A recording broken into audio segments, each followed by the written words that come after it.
Our next story is from Bangladesh. On Sunday, the country's students took to the streets. They were protesting against the job quota system. You see, Bangladesh has hundreds of students, hundreds of thousands of government jobs. Now, 56% of these positions are reserved. So millions of citizens have to battle for the remaining 44% seats. This system was scrapped in 2018, but earlier this year, the Dhaka High Court brought it back, which is why students were protesting. They don't want the quotas. Today, the Bangladesh Supreme Court heard the matter and it has suspended the quota system for a month. But the students want a permanent solution. Our next report tells you more.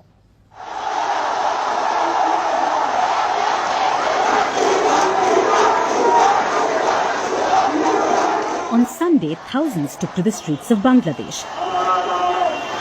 They were mostly university students. They blocked highways, sat on the railway lines, bringing Dhaka to a standstill. They were protesting against Bangladesh's job quota system. Many talented students are leaving Bangladesh, and one of the main reasons is this quota system. A country where 56% in government jobs is reserved for the entitled people, where there is no place for deserving people. Now, Bangladesh has hundreds of thousands of government jobs. The current system reserves over half of the posts. 30% is for the children of those who fought in Bangladesh's 1971 Liberation War. 10% is for women. 10% is for specific districts.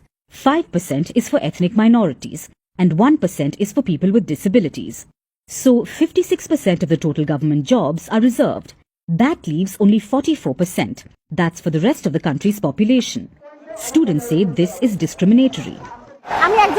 Being a woman, when our Prime Minister is a woman, our opposition leader is a woman, our Speaker of the Parliament is a woman, Bangladesh is a role model for women's empowerment in the world. Here being a woman, I don't think a separate quota in government jobs is required for the women. In 2018, a similar protest broke out in Dhaka. Students protested against the quota system. They called for it to be scrapped.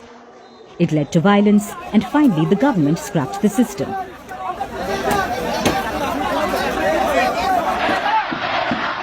But this year, Dhaka's High Court rolled that back. It said that the cancellation was invalid, so the protests began again. The students have refused to return to classrooms if their demands are not met. And today, they got some relief. Bangladesh's Supreme Court has temporarily suspended quotas. The suspension is for a month. There will be further hearings on the matter. The students are cheering this latest verdict, but they want a permanent solution. What's that? A 10% quota in jobs only for ethnic minorities and those with disabilities. We want a tolerable quota privilege in government jobs, and in 2018 we said that it can be 10% at best. We want the government to keep a tolerable percentage of quota in government jobs. The protest for a change in the quota system is not surprising. In May, Bangladesh had 2.5 million unemployed people, a rise of 250,000 from the first quarter of 2024. So their anger is understandable. But what does the government have to say? Prime Minister Sheikh Hasina believes there is no justification for the anti-quota movement. She says that the students are wasting their time and believes the matter can only be solved in court. Well, for now, the issue is on hold, but we'll find out soon enough if Bangladesh will ditch its quota system for good.